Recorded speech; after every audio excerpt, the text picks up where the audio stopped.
Hello guys, welcome back to my YouTube channel. तो चलिए अपनी वीडियो को स्टार्ट करते हैं। तो जैसा कि हम देख रहे हैं कि आने वाले 10 दिनों में दिवाली है। तो दिवाली के पहले धनतेरस होता है। तो आपको पता है ये शॉपिंग का सीज़न आ चुका है। इस इन दिनों में शॉपिंग स्टार्ट हो जाती है। अलग अलग फील्ड में अलग अलग चीज़ों की शॉपिंग चलती है। लोग अपने चॉइसेस के अकॉर्डिंग चीज़ें खरीदते हैं। तो बहुत सारे सेक्टर हैं जिनकी बिक्री होने वाली है अच्छी खासी। इस क्वार्टर में सेल्स अच्छा होता है। लेकिन हम मेजरली दो ऐसे सेक्टर के बारे में बात करेंगे जिन पे सबसे ज़्यादा फोकस होता है। और इस क्वार्टर में उनके सेल्स रिकॉर्ड, उनके नेट प्रॉफिट हमेशा अच्छे रहते हैं। तो हम जिन दो सेक्टर की बात करने वाले हैं, पहला सेक्टर है ऑटो सेक्टर और दूसरा है गोल्ड सेक्टर। तो चलिए हम गोल्ड से स्टार्ट करते हैं। तो जैसा कि आपको पता है धनतेरस पे कैसे गोल्ड की शॉपिंग होती है। आप अपने अपने देश के किसी भी शहर में रहते हो, वहाँ पे चाहे बड़े से बड़े ब्रांड आउटलेट्स हो गोल्ड के, या फिर छोटे छोटे छोटे साहूकार के भी शॉप हो ना, हर जगह बिक्री अच्छी खासी होती है गोल्ड की। चाहे लोग कैश पे खरीदे, चाहे लोग क्रेडिट कार्ड से खरीदे, बट गोल्ड की शॉपिंग जो है, ये हमारा कल्चर है कि दिवाली के पहले धनतेरस पे हम शॉपिंग करते हैं। और धनतेरस को लेके पूरा एक वीक तक कंटिन्यूअसली मार्केट जाम रहता है। जहाँ भी आप जाओगे इनके स्टोर पे ना इतनी भीड़ रहती है कि आपको मतलब वेट करना पड़ता है अपने नंबर का, तब आप जाके खरीदते हैं। ये ऑफ़र भी लगाते हैं, बट वो ऑफ़र तो खैर दिखाने के लिए होता है। तो जैसा कि आपको पता ही है कि गोल्ड का कितना डिमांड रहता है दिवाली के सीज़न में हमारे यहाँ। और दिवाली के जस्ट बाद शादियों का भी सीज़न स्टार्ट हो जाता है, तो वहाँ पे भी गोल्ड की बिक्री होती है। तो ओवर एंड ऑल अक्टूबर नवंबर दिसंबर का महीना गोल्ड स्टॉक्स के लिए, गोल्ड कंपनीज के लिए बहुत ही अच्छा होता है। इनके सेल्स बहुत ज़्यादा होते हैं। तो चलिए हम कुछ स्टॉक्स का मतलब वैसे ही एक कंसिड्रेशन करके चलेंगे। यहाँ पे कोई हम फंडामेंटली उनके बारे में नहीं डिस्कस करेंगे, बट कंपनी का नाम बस मैं बताना चाहता हूँ कुछ कंपनी का। बट हाँ, I am not a SEBI registered advisor, तो मैं बस एक आपको आइडिया देने के लिए कुछ कंपनी के बारे में बताऊँगा। अपना इन्वेस्टमेंट जब आपको करना हो तो खुद से स्टडी करें। अभी आपके पास टाइम है, उन कंपनीज को लेकर स्टडी करें, अच्छे से फंडामेंटली चेक करें, चार्ट चेक करें, तब खुद का डिसीजन लेने के बाद ही उस कंपनी में इन्वेस्ट करें। तो चलिए मैं बताता हूँ कुछ स्टॉक्स के बारे में। जैसे कि आपको पता होगा टाइटन। टाइटन कंपनी एक बहुत ही अच्छी कंपनी है जिसका कि गोल्ड सेक्टर में बहुत ही अच्छा योगदान रहा है। हर जगह इसके तनिष्क के आपको आउटलेट हर शहर में दिखते हैं। ऑलमोस्ट जितने भी बड़े शहर हैं, छोटे शहरों में आपको तनिष्क के आउटलेट दिख जाते हैं। दूसरा कंपनी जो आ जाता है इस सेक्टर में वो है कल्याण ज्वेलर। कल्याण ज्वेलर भी बहुत ही अच्छी कंपनी है। मेनली पहले ये साउथ में हुआ करती थी, फिर महाराष्ट्र में आई, और अभी पैन इंडिया में हर जगह इसके आउटलेट्स खुलते जा रहे हैं। इवन नॉर्थ इंडिया में भी बहुत सारे आउटलेट्स पिछले 2-3 सालों में इसकी खुली हैं। तो इस कंपनी को भी आप खुद से रिसर्च कर सकते हैं। तीसरी कंपनी के मैं बारे में बात करूंगा, वो है आपको सेनको गोल्ड। सेनको गोल्ड जो है वो मेनली आपको कोलकाता बेस्ड कंपनी है। ये भी आपको डायरेक्टली गोल्ड्स के सारे ऑर्नामेंट्स वगैरह, ज्वेलरी वगैरह बेचती है, सेल करती है। तो ये पहले उधर ही थी, अभी ये नॉर्थ में भी, पैन इंडिया में भी इसके आउटलेट्स डे बाई डे खुलते जा रहे हैं। अच्छे खासे इनके पास लिस्ट है कि नए आउटलेट्स कहाँ खोलने हैं। तो ये कंपनी को आप देख सकते हैं। चौथी कंपनी में बात करूँगा पीसी ज्वेलर्स।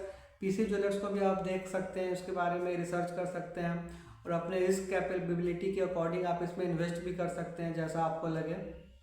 उसके बाद एक तो मैं स्मॉल कैप स्टॉक्स बता दूं जो कि जहाँ पे रिटर्न ज़्यादा होता है बट रिस्क भी ज़्यादा होता है, वो आप खुद ही रिसर्च करें फिर खुद ही इन्वेस्ट करेंगे। एक मैं बता दूं आपको, इसमें आप इस सेक्टर में आपको टीबी जेट ज्वेलर्स करके कंपनी है, टीबी जेट। तो उसको भी आप लेके चल सकते हैं। उसमें भी आप थोड़ा सा खुद का रिसर्च कर सकते हैं कि आपको अगर सही लगेगा तो उसको आप कंसिडर कीजिए, उसमें इन्वेस्ट कीजिए। पहले अपना रिसर्च कीजिए, उसके बाद ही। तो ये मैंने कुछ स्टॉक्स बताए जो कि अभी दिवाली का सीज़न है, शादियों का सीज़न है। तो आप गोल्ड में अगर इन्वेस्ट करना चाहते हो तो आप डायरेक्टली गोल्ड में इन्वेस्ट कीजिए। अगर गोल्ड की कंपनीज में इन्वेस्ट करना चाहते हैं तो मैंने कुछ कंपनीज के नाम बताए, इसको आप कंसिडर करके चल सकते हैं। दूसरा, आप चाहे तो गोल्ड के ईटीएफ में भी इन्वेस्ट कर सकते हैं। ईटीएफ में भी मार्केट में अवेलेबल है।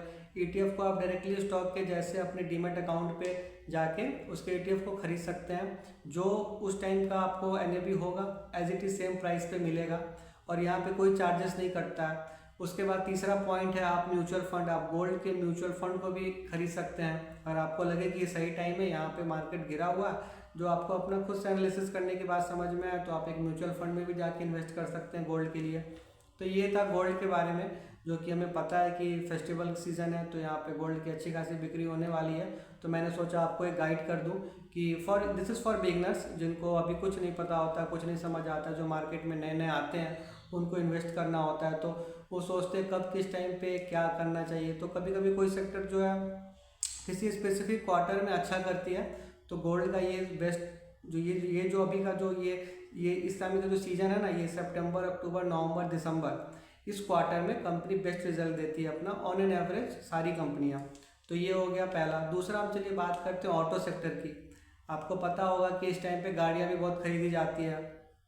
टू व्हीलर की बात कर ले, फोर व्हीलर की बात कर ले, कोई सी भी गाड़ियों की बात कर ले, दुर्गा पूजा से लेके दिवाली तक अच्छी खासी गाड़ियों की बिक्री शुरू हो जाती है फेस्टिवल सीजन में। यहाँ पे अच्छे अच्छे ऑफर्स भी लगे रहते हैं, तो आप ऑटो सेक्टर को भी कंसिडर कर सकते हो, क्योंकि पता है आपको इस टाइम पे कितनी सारी ऑफर्स लेके आती है। अलग अलग कंपनियों के अलग अलग ऑफर्स होते हैं, साथ में कहीं कहीं गोल्ड के कॉइन मिलते हैं, कई अलग अलग चीज़ें, टीवी, फ्रिज, कुछ भी मिलता है। तो और ये एक दूसरा बात, ये हमारा एक कल्चर है कि हम फेस्टिवल के टाइम पे गाड़ियाँ खरीदते हैं, हमें खरीदने का शौक होता है, हम सोच के रखते हैं कि इस बार दिवाली पे, इस बार दुर्गा पूजा पे ये खरीदना है, वो गाड़ी खरीदनी है, तो ऐसा भी होता है। तो इस टाइम पे ऑटो सेक्टर में भी बहुत अच्छी खासी बिक्री होती है। तो चलिए कुछ स्टॉक्स के बारे में मैं आपको बेसिक बता दूं, बस आप खुद से रिसर्च करेंगे उस पर, फिर अपना डिसीजन लेंगे इन्वेस्ट करने का। तो एक कंपनी है टाटा मोटर्स। टाटा मोटर्स बहुत अच्छी कंपनी है इस फील्ड की, उसको आप कंसिडर करके चल सकते हैं, टाटा की कंपनी है। दूसरा मैं बता दूं महिंद्रा एंड महिंद्रा। महिंद्रा एंड महिंद्रा भी अच्छी कंपनी है, इसको भी आप अपने एंड पे रिसर्च करके इसके बारे में भी आप थोड़ा सा R&D करें अच्छे से और अपना डिसीजन ले सकते हैं इन्वेस्ट करने का। ये तो डायरेक्टली ऑटो सेक्टर की कंपनी थी। अब मैं कुछ ऑटो एंसिलरी सेक्टर की कंपनी बता दूं, जो इन जो गाड़ियां बनती है इसके पार्ट्स बनाते हैं, टू व्हीलर हो, फोर व्हीलर, इसके पार्ट्स बनाने वाली कंपनियां, अलग अलग कंपनी अलग अलग पार्ट्स बनाती है, पूरा असेंबल्ड होकर गाड़ी तैयार होता है गाइस। तो इसकी बहुत सारी कंपनी बता दूँ, एक मदरसन सुम्मी करके कंपनी है, उसको आप लेके कंसिडर करके चल सकते हैं। दूसरी कंपनी बताओ सोना BMW, उसको आप देख सकते हैं। ये दोनों जो कंपनी जिसको मैंने बताया, ये दोनों पार्ट्स वगैरह बनाती है। तीसरा यूनो मिंडा, यूनो मिंडा भी गाड़ी की पार्ट्स बनाते हैं, इसको भी आप लेके चल सकते हो। चौथा प्रीकॉल, प्रीकॉल को भी आप देख सकते हो। सारे ऑटो एंसिलरी के ऑलमोस्ट मिड कैप रेंज के कंपनीज हैं, तो इन कंपनीज को भी आप चेकलिस्ट कर सकते हो, अपने अकॉर्डिंग रिसर्च कर सकते हो। जो कंपनी आपको अच्छा लगे, जो आपके रिस्क रिवार्ड के अकॉर्डिंग आपको सूट करे, आप उसमें इन्वेस्ट कर सकते हो।